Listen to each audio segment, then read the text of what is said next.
The Lord be with you. and with your spirit. A reading from the Holy Gospel according to Matthew. Glory to you, O Lord. The Pharisees went out and took counsel against Jesus to put him to death. When Jesus realized this, he withdrew from that place. Many people followed him, and he cured them all. But he warned them not to make him known. This was to fulfill what had been spoken through Isaiah the prophet. Behold, my servant whom I have chosen, my beloved in whom I delight. I shall place my spirit upon him, and he will proclaim justice to the Gentiles. He will not contend or cry out, nor will anyone hear his voice in the streets. A bruised reed he will not break, smoldering wick he will not quench, until he brings justice to victory, and in his name the Gentiles will hope. My dear sisters and brothers, the Gospel of the Lord. Praise to you, Lord Jesus Christ. Please be seated. Bukod po sa biodata o curriculum vitae, mas makikilala po natin ang isang tao ng mas malaliman sa pamagitan ng mga desisyon na kanyang ginagawa sa kanyang buhay. Mga minamahal na kapatid sa ating Panginoong Jesucristo, kung sakali pong merong isang tao na nagbigay sa inyo ng sama ng loob, kung may isang tao na sinira ang inyong pangalan, kung merong isang tao na pinagbabantaan ang inyong buhay, ano po ang inyong magiging reaksyon? Ano po ang inyong gagawin? Ayon po sa isang pag-aaral, ang natural na reaksyon ng isang tao kapag may ganitong pangyayari sa kanyang buhay, ang una ay anger. Siya ay magagalit. At yung galit na yon, kapag sumobra, maaring mauwi sa pagkasuklam. Ang pangalawa po ay bitterness.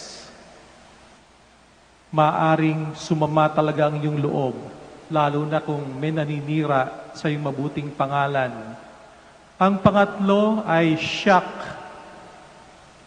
Dahil sa may nagbabanta sa iyong buhay, maaring maparalyze ka, at hindi mo na lang gawin kung alin dapat mong gawin. Nakakasyak ang ganong pangyayari. Pang-apat ay defensiveness. Ibig kong sabihin ito, maaari mong maisip na, pinagbabantaan mo ang buhay ko. Siguro uunahan na lang kita. Pagkat ang sabi nila, the best defense is an offense. Didepend mo ang iyong sarili. Susunod po ay maaari kang ma-overwhelm. Ibig sabihin nito, pagka merong pangyayari sa buhay natin na talaga namang matindi ang conflict, maaaring maramdaman natin yung napakabigat na parang ang feeling mo, talo ka na, wala ka nang magagawa, overwhelmed ka. Susunod pong reaction ay tinatawag na apathy. Ibig sabihin po ay mawalan ka na ng interes sa buhay. Ayaw mo nang ipagpatuloy yung gagawin mo sapagkat may nagbabanta sa buhay mo. May naninira sa iyo. May nagbibigay sa iyo ng sama ng loob. Susunod po ay discouragement. Mawawalan ka ng loob. Panghihinaan ka. Panghuli po ay depression. Na ibig sabihin ay para kang mawawalan ng buhay, mawawalan ka na ng sigla, mawawalan ka na ng saya. Ito po ang natural reaction ng tao kapag dumaranas tayo ng anumang conflict sa buhay natin. At ang ating Panginoong Jesucristo bilang isang tao, siya ay Diyos na totoo at tao rin namang totoo, ay pwede niyang pagdaanan lahat ng mga bagay nito. Pero meron pong desisyon na ginawa ang ating Panginoon upang kanyang mapagtagumpayan yung threat sa kanya na siya ay pinagbabalakan ng patayin, dati nang sinisiraan ng kanyang mabuting pangalan, binibigyan siya ng sama ng loob. Ang ginawa po ng ating Panginoong Jesucristo ayon sa Ebanghelyo, He withdrew from them. Umatras muna siya. And then, He cured them all. Pinagaling niya lahat yung mga may sakit. Binalikan niya yung kanyang mission. Makikita po natin dito that Jesus Christ is a man who has a purpose in life. Binalikan niya kung ano yung kanyang layunin sa buhay.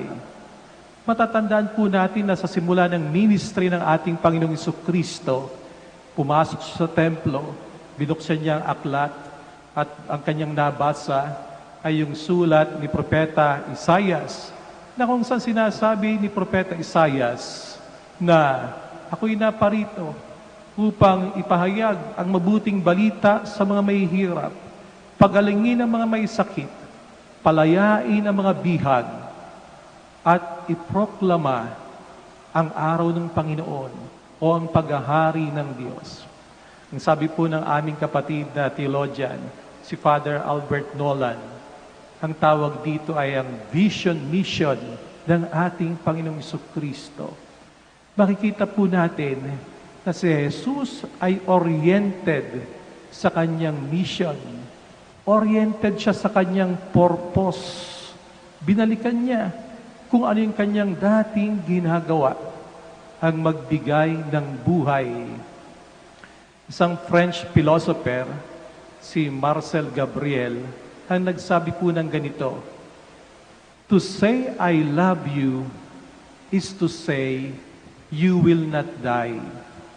Kapag ka sinabi mo sa iyong kapatid na mahal kita, sinasabi mo rin sa kanya, hindi ka mamamatay. At ganito po ang ginagawa ng ating Panginoong Jesucristo. Habang may banta sa kanyang buhay, siya naman po'y nagbibigay ng buhay sa pamamagitan ng pagpapagaling. At ang ginagawa niya pong ito'y nagkaroon ng fulfillment on the cross, sa krus. Tinalo ng ating Panginoong Jesucristo ang kamatayan. Siya'y nagtagumpay. Siya'y muling nabuhay. Meron po akong isang kaibigan, mag-asawa. Yung babae po ay member ng Catholic Women's League, CWL, at yung lalaki naman ay Eucharistic Minister. Nung sila po ay nagdiwang ng kanilang golden wedding anniversary, natanong ko po doon sa lalaki, ano ang sekreto ninyong mag-asawa? Bakit nagtagal ang inyong pagsasama? Pagkat palagay ko, marami kayong conflict na pinagdaanan.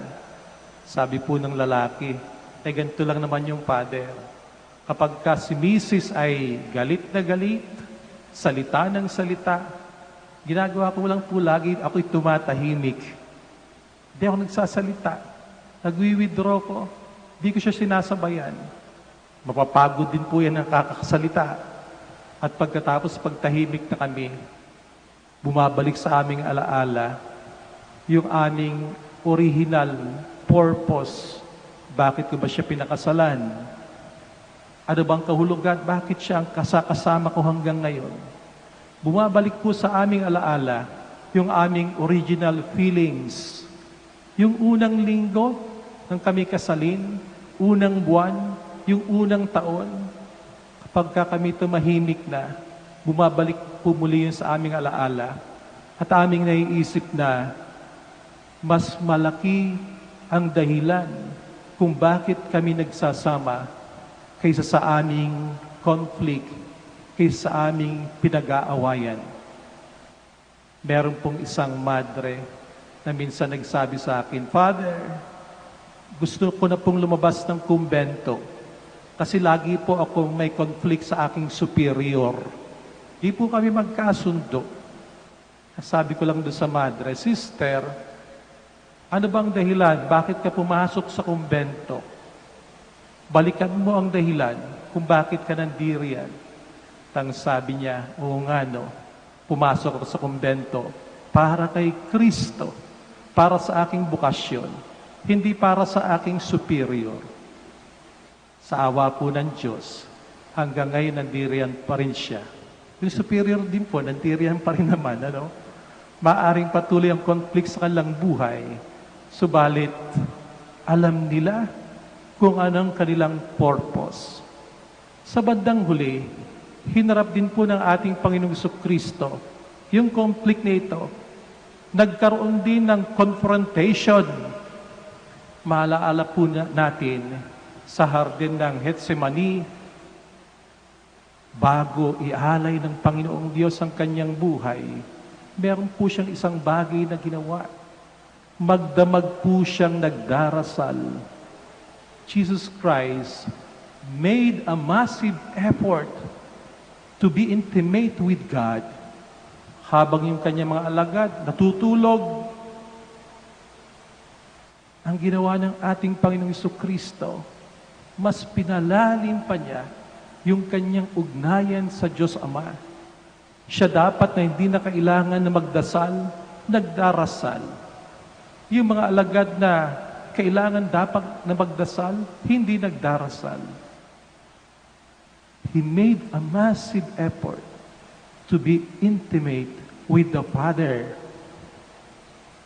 Sa panahon po ngayon na tayo nasa pandemic, ang sabi po ng mga scientists, isa rin po sa ating problema ay tinatawag na global anxiety. Yung nabis na tayo nag-aalala sa buhay. At ang ugat nito ay sapagkat nagkakaroon tayo ng feeling of powerlessness. Parang wala kang magawa. Na-realize mo na hindi mo kontrolado ang iyong trabaho. Maraming nawalan ng trabaho. Na-realize mo na hindi mo kontrolado maging ang iyong business. Maraming nagsara ng businesses nila. Na-realize mo na maging ang iyong kalusugan, hindi mo kontrolado. Hindi mo kontrolado maging ang iyong buhay. At anong ating dapat gawin? Kung hindi natin kontrolado ang buhay natin, at itong sinasabi sa atin ng pandemic na ito, hindi ba't dapat din tayong gumawa ng massive effort na lumapit sa Panginoong Diyos? Sapagkat ang Diyos ang may kontrol ng lahat ng bagay. Let go. Paubaya natin sa Panginoong Diyos. Hindi natin kontrolado ang mga bagay-bagay sa mundong ito. Ilusyon lamang ang iniisip natin dati na tayo may hawak ng ating buhay. Diyos ang gumawa ng buhay natin. Siyang eksperto sa buhay nito. Pabayaan natin siyang magkontrol ng buhay natin. Panalangin po natin sa banal na Santa Misang ito na harinawa, pabawasan ang ating mga labis na pag-aalala sa buhay nito. Na harinawa, maipagpatuloy po natin kung anong misyon at purpose kung bakit tayo nilikha ng ating Panginoong Diyos.